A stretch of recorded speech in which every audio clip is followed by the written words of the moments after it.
Yeah, man, Raheem. If you're sick and tired of hearing about 5G like me, and you're annoyed with it, like seeing all these posts over Facebook, I can understand and I feel your pain. Um, I was sick of seeing about it, seeing it everywhere as well, because there was a lot of claims, not a lot of proof. But this video is shocking. Um, check it out. Within China, and then you start at the same time you're developing 5G, right? The platform, and I'll get to that in a second. But you're also developing Baidu, Alibaba, and Tencent. So now when you walk into, and you're starting to see the emergence of the 5G world in China.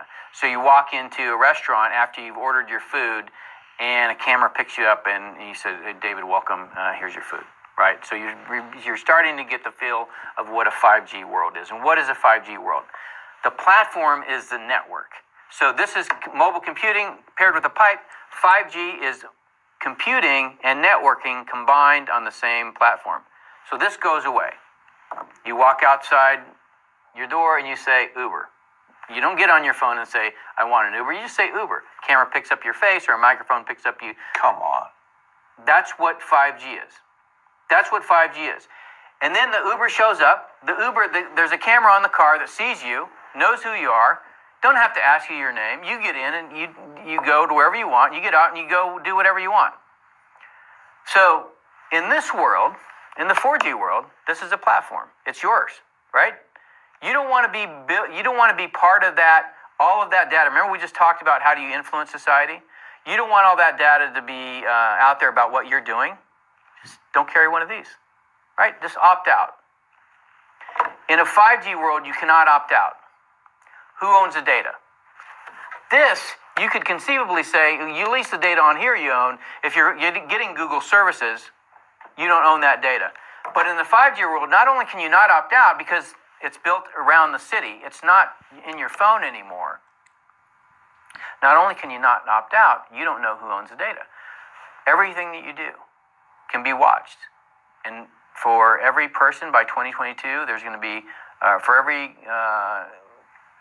there's 2 cameras for every person. There's two people for every camera in China by 2022.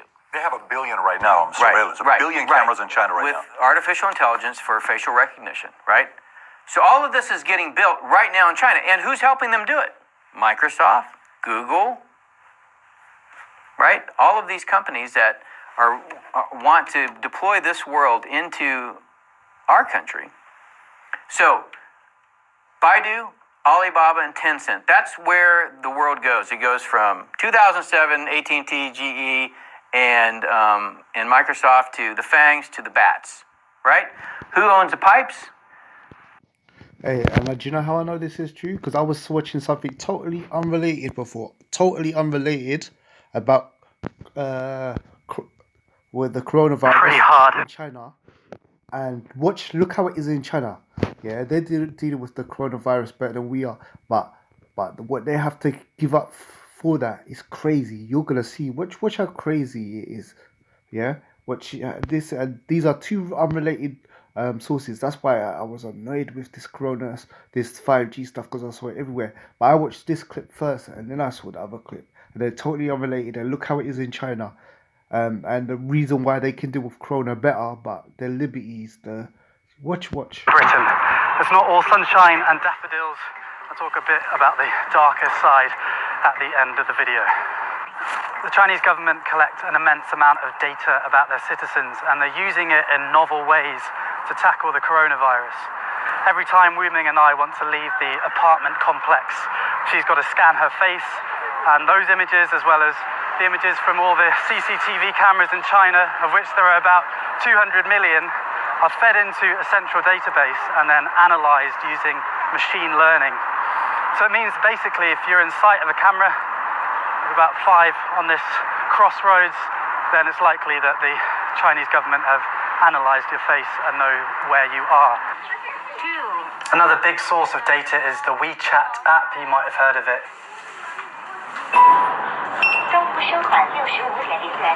So that's WeChat. It's social media and your debit card all rolled into one super app, which is really convenient, but obviously also tracks So the state know where you are, what you've bought, and what you're saying to friends.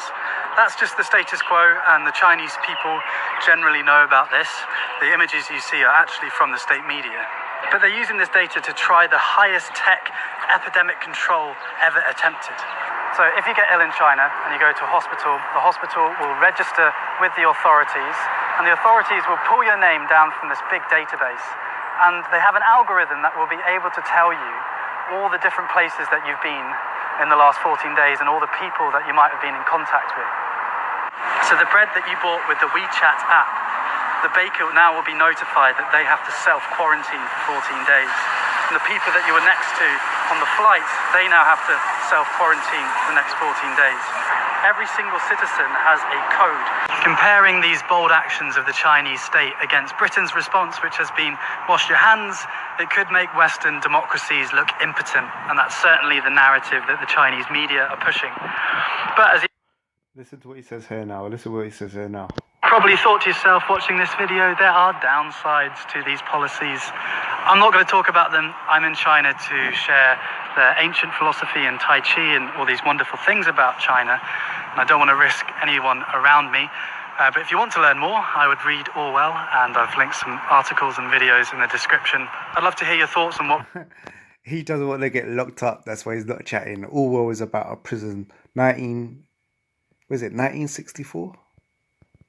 Orwell, 1964, 1984, something like that. It's about basically living in a country that's just basically like a police state.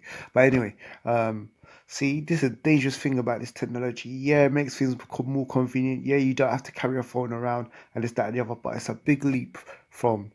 Like, people wasn't explaining all these things flying around on Facebook. Most of them weren't explaining what was going on in detail. They're talking about animals dying, which is bad and stuff, but there needed to be more proof. But if you just say to someone 4G to 5G is jumping from 4G is you're for having a handset, and 5G, yeah, is getting rid of the handset and just having mainly things on your, face identity or having that step. Imagine what 6 and 7G is going to be.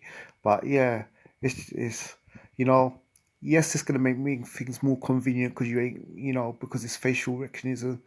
But boy, man, I don't know, man. It's too much people know things about you and this, that, and the other, and so forth.